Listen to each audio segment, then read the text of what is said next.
Vieni a Matera, è ovvio che salverai questo video per sapere dove mangiare la miglior cucina tipica. Parliamo del primo ristorante nato fra i sassi di Matera circa 35 anni fa e che sorge in questa location a dir poco stupenda. E c'è anche questa suggestiva terrazza panoramica. Ho scelto il menù degustazione ed ho iniziato da una serie di antipasti della tradizione. Uno più buono dell'altro e non può mancare un assaggio dei peperoni cruschi.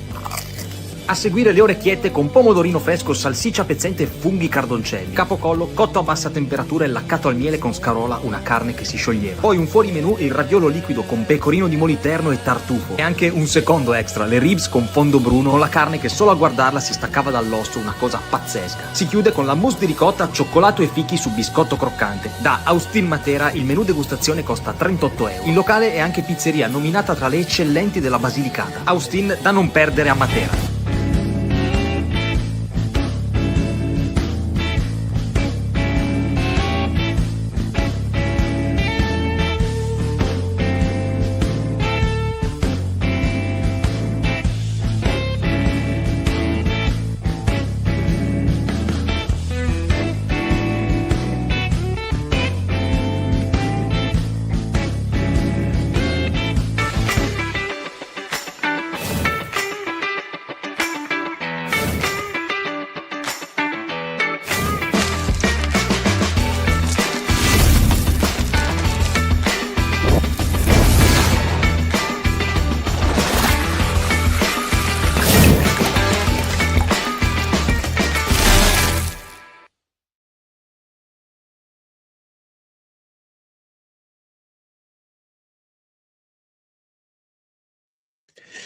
Buonasera a tutti e benvenuti alla prima nostra trasmissione del 2026. Stasera ci saremo Gabriella Guerriero ed io e questa sarà una trasmissione per molti versi di raccordo tra il lavoro che Gabriella ha fatto fino ad ora e il lavoro che si propone di fare per i prossimi mesi. Io sono qui, mi vedo, ma non vedo Gabriella che fino a qualche secondo fa stava con noi, quindi direi, aspettando di vedere anche Gabriella, nel frattempo di cominciare a mandare in onda la nostra sigla.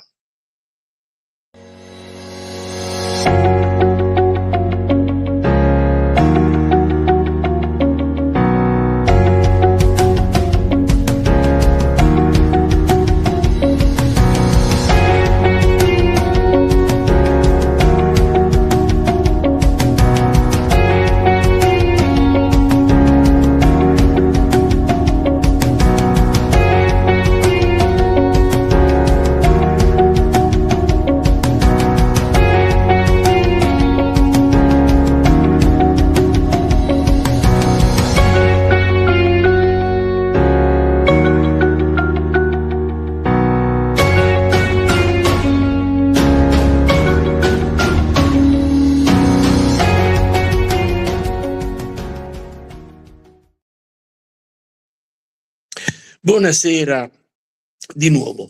Allora, nell'attesa di vedere Gabriella, che era collegata, quindi sarà successo qualcosa che io non so, che cosa ci aspetta nel 2026?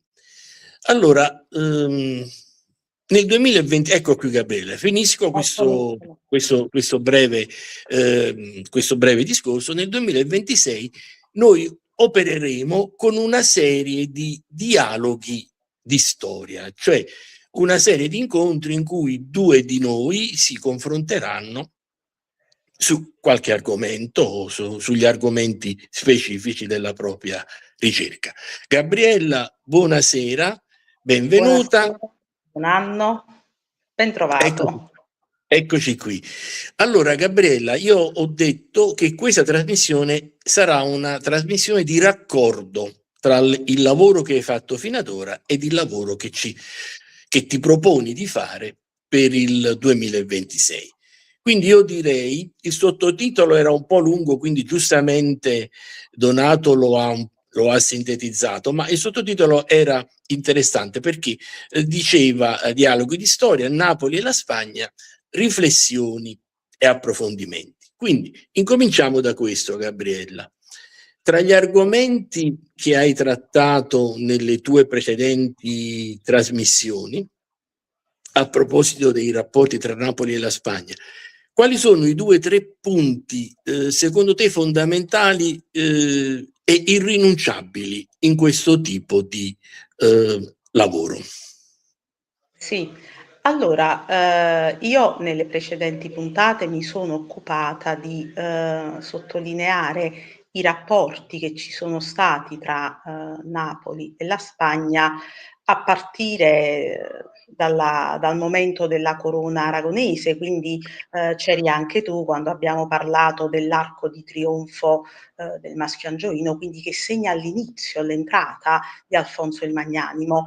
Poi abbiamo anche parlato del lungo periodo vicereale in linee molto, molto generali e poi io durante i miei post sulla mia pagina mi sono occupata anche dell'epoca della corona indipendente di Carlo di Borbone e questo sicuramente è importante per fissare i cardini, però a mio avviso è ancora più importante ricordare che il rapporto di scambio creativo, il rapporto culturale o addirittura qualcuno dice un ponte invisibile è ancora esistente tra Spagna e Napoli.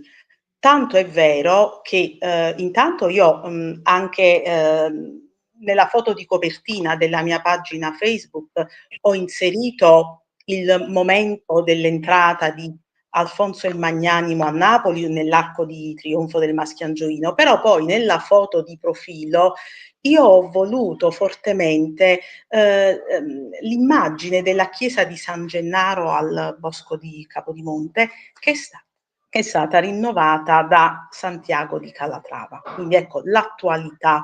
Quindi ricordare sempre che non è finito il rapporto tra Napoli e Spagna. E questo poi lo ha ripetuto anche l'ambasciatore spagnolo a Napoli quando è stata inaugurata quella straordinaria mostra alle Gallerie d'Italia, le donne del Seicento napoletano, che ho già visitato. Invito tutti a vedere questi quadri straordinari di Artemisia Gentileschi e di altre autrici veramente poco note.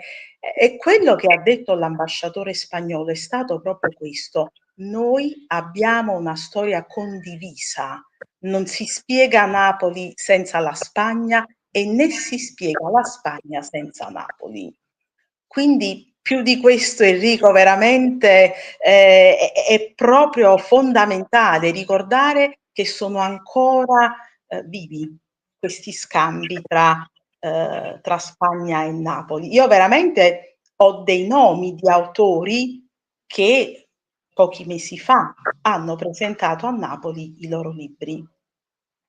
Senti, adesso giusto per fare una notazione un po' superficiale, anche i colori della bandiera napoletana e i colori della bandiera spagnola sono gli stessi.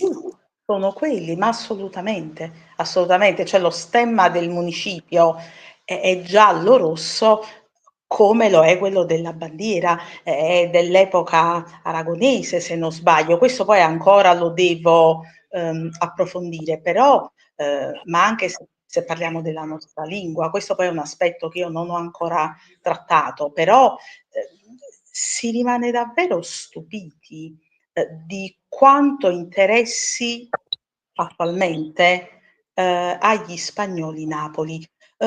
Pochi mesi fa, nel giugno, sì, nel giugno, è arrivato a Napoli uno scrittore, Ildefonso Falcones, che ha presentato all'Archivio di Stato di Napoli un suo libro.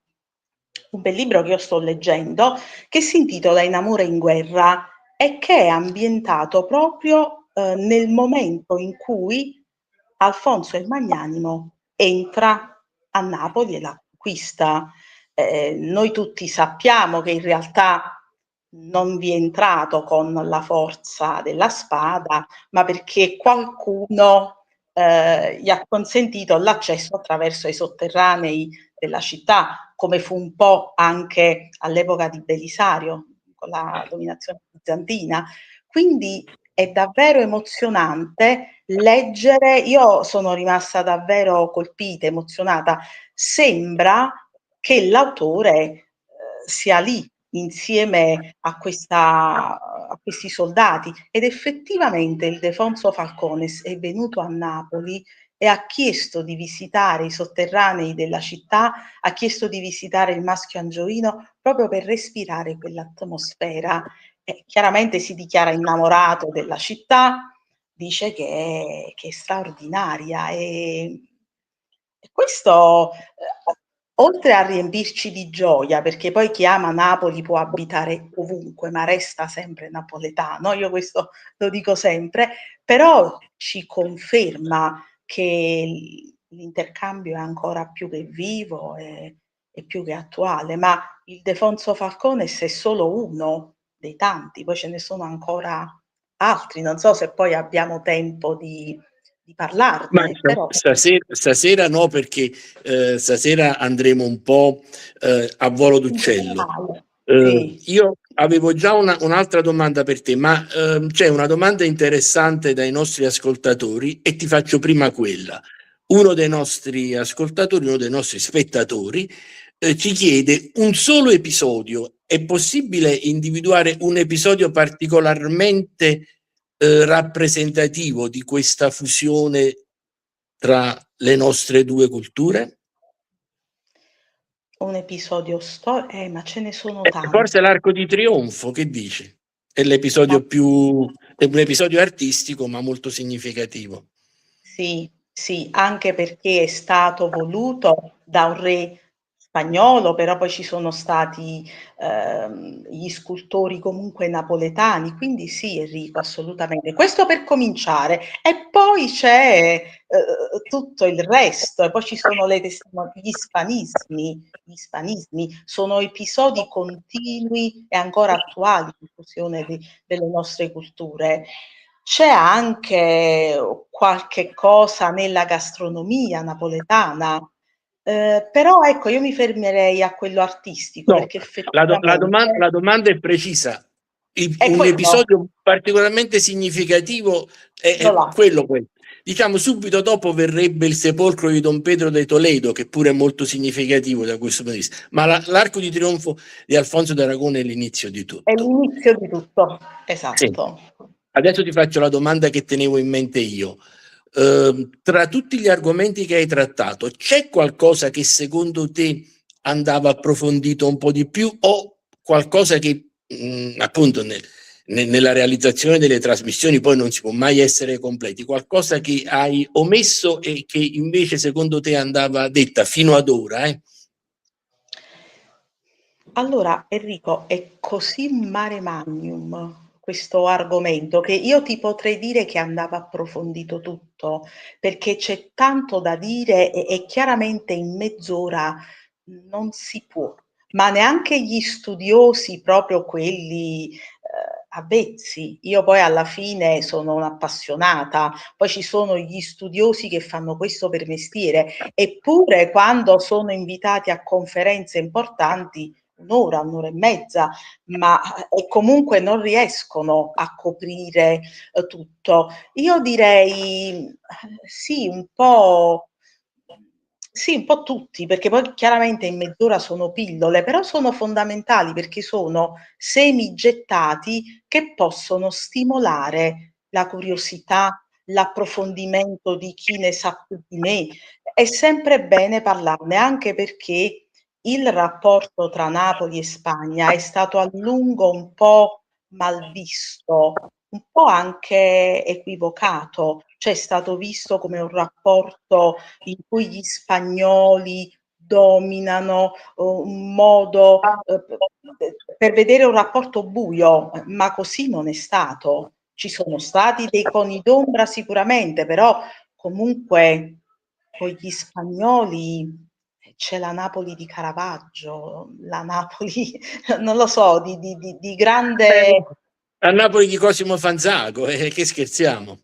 La Napoli del nostro grande e unico barocco, unico nel senso che è diverso dai barocchi di tutte le altre città italiane, no? Io devo dirti la verità, Gabriella, sottoscrivo pienamente la risposta che mi hai dato.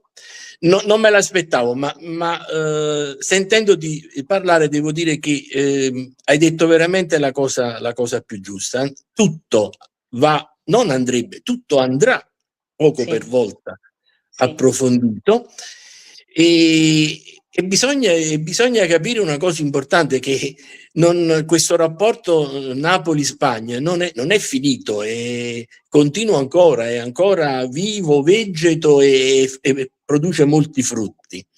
Ed è Allora, proiettato verso il futuro, sì. Allora, io adesso cercherò tra le tante domande che stanno arrivando un'altra domanda da farti, però voglio prima io farti questa domanda. Che cosa possiamo dire, che cosa possiamo incominciare a dire a proposito del rapporto inverso? Perché anticipiamo ai nostri amici in ascolto che per le prossime trasmissioni tu approfondirai la presenza degli artisti napoletani in Spagna, perché c'è stato un do ut des, c'è stato un dare ed un avere, un venire ed un andare. Ma questo questo della presenza degli artisti italiani in Spagna è un mondo praticamente sconfinato. Sì, è meraviglioso e poi consentimi, emozionante perché, Emozionante. ripeto, ma io sono innamorata di Sono Napoli. Io lo dico, d'accordo, sono posso d'accordo. stare ovunque, anche io vivo in provincia, ma non c'è giorno che non pensi al centro, non c'è occasione in cui io non scappi in centro. Non si può, non si toglie Napoli dal cuore del napoletano. E a me è sempre dispiaciuto quando ho sempre sentito parlare in un certo modo della città e quindi io mi rigenero nel leggere da fonti antiche, storiche, che è stata una grande capitale, che c'era cultura, e quindi io anche per questo ho aderito ad Officina Mediterranea, perché ho udito parole che volevo udire, cioè quello di rileggerla Napoli anche nel suo aspetto positivo. Allora, che cosa, ritornando alla tua bellissima domanda, sì, ci sono delle testimonianze tutte napoletane in Spagna, però a questo bisogna fare una precisazione.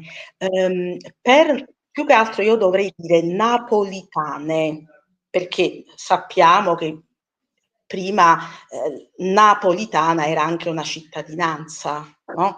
E quindi noi troviamo tranquillamente, per esempio, le testimonianze di un ventennio importantissimo del famoso Farinelli, il cantante castrato, che è pugliese, quindi napolitano però proveniente dalla Puglia, e sono contributi di tutto rispetto. Per esempio Farinelli fu chiamato dalla regina di Spagna, da Elisabetta Farnese, perché il re Filippo V soffriva di una forte depressione, si era ridotto in uno stato vegetativo, proprio non si voleva lavare, non si radeva e si disinteressava degli affari del regno. Nel momento in cui chiama Farinelli, lui inizia a cantare, il re si alza, si riprende cura di sé e sta meglio, tanto è vero che a corte prescrivono al re una terapia musicale e di lì poi Farinelli fu ingaggiato con un lauto guadagno e quindi divenne anche una personalità molto influente, quindi questo è nel campo musicale. Poi io in quest'epoca delle vacanze natalizie mi sono dedicata ai presepi.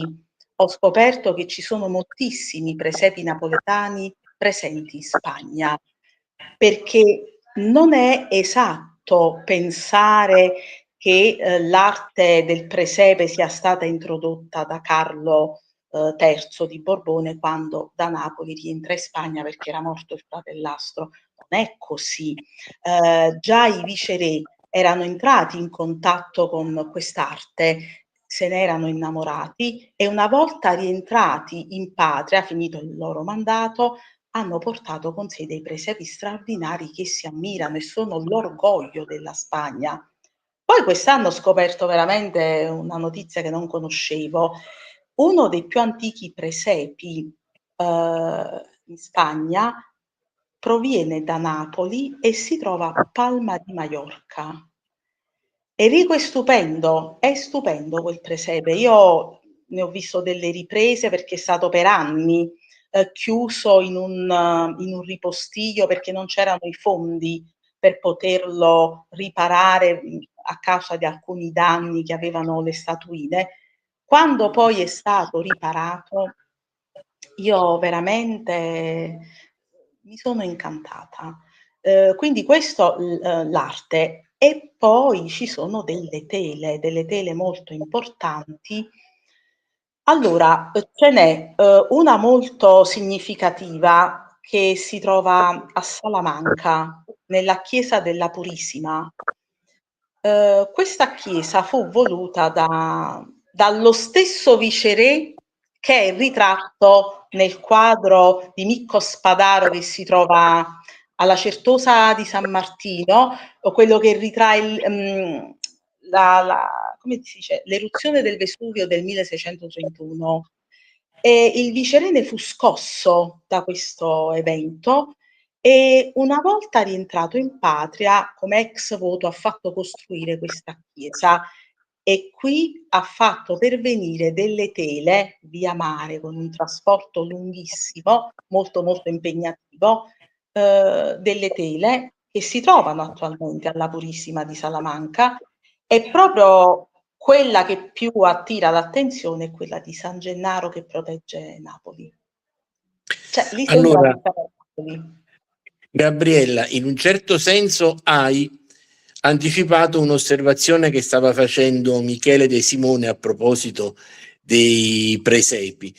Va bene, ovviamente anche a proposito dei presepi approfondiremo l'argomento ancora e poi tra gli altri abbiamo ricevuto i saluti, ci stanno salutando ovviamente da tutta l'Italia, questo è ovvio, ma anche da Amantea, Amantea è bellissima, ma abbiamo ricevuto dei saluti da New York e io volevo ricambiare, ecco, Michael, non vedo bene, Santelli. Ciao Marco. Michael, Se posso fare una domanda. e se posso fare una domanda, certo che la puoi fare, le Anche tu. stanno facendo tutte le domande, perché quindi ti risponderemo sicuramente, se possiamo in diretta, altrimenti stai tranquillo che ti risponderemo poi in differita successivamente. Quindi ciao Michael e benvenuto. Allora, tu hai anticipato un po' il discorso della tua pagina, perché questo presepe l'avevo già visto sulla tua pagina. Vogliamo dire qualcosa sugli ultimi post presenti? Innanzitutto ricordiamo il nome della pagina, così chi vuole approfondire può andare a guardarla, e poi gli ultimi post che hai fatto. Allora, cultura ispano-napoletana, proprio semplice, poi si individua subito perché si vede questa entrata in rilievo di Alfonso il Magnanimo, quindi non ci si può sbagliare. Ecco, cultura Cultura ispano-napoletana. ispano-napoletana, benissimo. E Grazie allora, Aldo, ciao. grazie per l'aiuto, Aldo. Allora, dici qualcosa sugli ultimi post che hai fatto, sugli ultimi argomenti che hai trattato sulla tua pagina. Ah sì, sì. Allora, proprio gli ultimi mi sono dedicata ad andare scovando tutti i quadri dell'Adorazione dei Maggi che sono presenti a Napoli e che sono afferenti all'epoca del barocco barocco. Ah, c'è anche Michael Miele. Ciao. Questo è un altro Michael. Saluti da Seattle. Beh, con Michael Sì, siamo. sono Quando hai felicissima. usufruito la Calabria delle Sicilie, scusate il mio italiano, ma te la cavi ancora bene, caro Michael. Quanto ha usufruito la Calabria nel Regno delle Due Sicilie? Allora, Questa, quanto... sì, questa è una Ah, domanda che non ha a che vedere con la cultura ispano-napoletana. E certo, la Calabria, tu sei calabrese, Santelli, sì. Io secondo me sì. vivo a Praia a Mare, conosco molto bene la Calabria. La Calabria è una regione, caro Michael, sorprendentemente ricca di opere d'arte e di monumenti, sorprendentemente ricca di castelli antichissimi, bizantini e longobardi, ed è una regione la cui ricchezza, il cui patrimonio veramente sconfinato è misconosciuto, perché si riconosce alla Calabria qualcosa a proposito dell'antichità, ma ci mancherebbe, la civiltà in Europa è nata in Magna Grecia, però poi da un certo punto in poi non si dice più ciò che realmente è accaduto in Calabria. La Calabria custodisce tesori bizantini di importanza capitale, ci sono cattedrali bizantine praticamente senza soluzioni di continuità dal nord al sud. Santa Maria Ed del è sempre stato. Patire. Sei Santa Maria Ricordi del un Patire, libro? Me l'hai insegnata tu, io non la conoscevo. che è strepitosa, là veramente sindrome di Stendhal dietro l'angolo. Ma beh, è sempre stata una regione importante nella storia italiana. Non è che ha assunto importanza in un certo periodo. Quindi non è che ha usufruito di benefici durante il Regno delle Due Sicilie, e prima no, è sempre stata una regione centrale nell'economia del Sud. Poi è arrivata l'Italia, il Sud è diventato una colonia, e mi dispiace doverlo dire, la Calabria nella quale io vivo è diventata una colonia della colonia. Quindi c'è stato un peggioramento delle condizioni sociali, delle condizioni anche economiche. I grossi danni la Calabria li ha avuti negli ultimi 100-150 anni. Caro Michael Santelli, costretto lontano dalla tua Calabria. Queste sono le tristi verità che non ci raccontano. Gabriele, allora chiudi tu parlando del tuo, spero di aver risposto a Michael. Chiudi tu parlando della tua pagina. Sì, io se mi consenti, Enrico, vorrei anche dire, perché mi è venuto in mente la Calabria, del meraviglioso Mattia Preti, calabrese, che è stato un portento del barocco, ma anche Mario Cardisco, chiamato il calabrese, che ha Come no, avuto come no. un'adorazione dei Maggi che sta a Castelnuovo. Sì, da brividi. Cioè, di fronte a Quindi, quel quadro viva la tu. Calabria!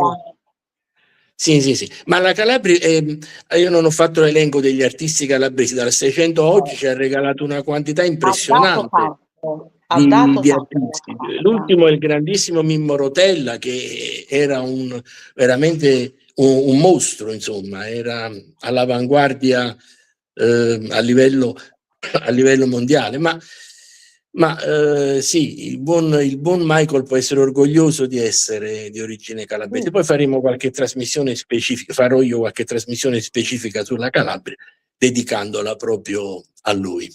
Gabriella, a Mm-hmm. te la chiusura.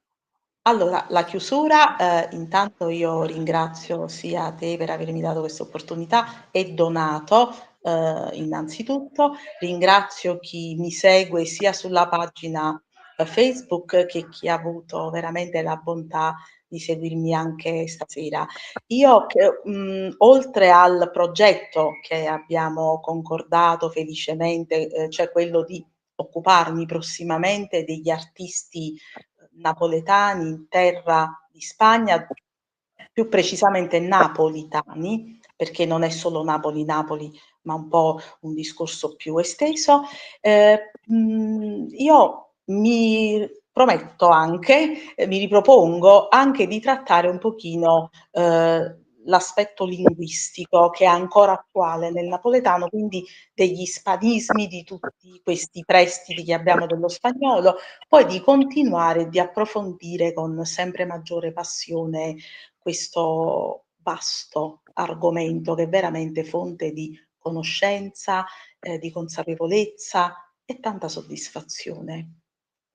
Dici la verità, Gabriella, quando abbiamo cominciato quando hai cominciato collaborando alla nostra trasmissione, questo lavoro, non avevi neanche idea di dove saresti arrivata. E No, più vai no. avanti, più scopri che c'è un mondo intero da guardare, da esaminare. Sì, per fortuna ne sono felice e cerco di diffonderlo soprattutto alle nuove generazioni Sì, perché, come hai detto tu spesso nelle puntate, se i giovani si rendono consapevoli che vivono in una terra importante, possono pensare di avere più motivi per rimanere in loco. sì, sì, sì. Senti, Gabriella, allora noi salutiamo. Ehm, i prossimi appuntamenti saranno annunciati come al solito, con ampio anticipo, e lascio a te il compito di dare l'ultimo saluto ai nostri spettatori. Bravissimi, grazie. Ma stasera hai avuto un sacco di complimenti e indirettamente anche io, che però in realtà non ho Sì, fatto niente altro ma che tu condurre. coordini però, Che condurre. tu coordini, beh, Va detto bene, va poco. bene. Anche quello bisogna farlo col dovuto garbo. Va bene, va bene. Certo. A te i Va saluti bene. finali. Va bene, allora grazie a tutti per averci seguito, siamo stati veramente onorati di questo e ci rivediamo alle prossime puntate. Arrivederci e grazie ancora. Buonasera, buonanotte.